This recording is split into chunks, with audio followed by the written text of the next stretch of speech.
Good morning guys. Ngayong umaga magre-repair na naman kami ng Jetmatic deep well pump. Punta kasi si Kuya Alvin Vergara kanina sa bahay. Sabi niya mababa daw yung tubig ng kanyang Jetmatic. Kaya nire-repair namin.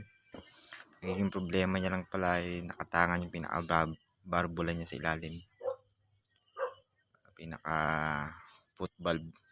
Ayan guys, kinutang-tang namin, okay na. Yun lang naging problema. Naglabas yung mga kalawang. Ayun okay na siya, malinaw na. Hindi na siya bumababa. So guys, minsan pagka bumababa ang mga tubig ng ating mga Jetmatic, maaaring sa patilya ang problema or barbula o foot valve. Kaya siya bumababa. Yun lamang po ang mga maaaring problema ng mga Jetmatic natin. So yun guys, maraming salamat kay Kuya Alvin Vergara.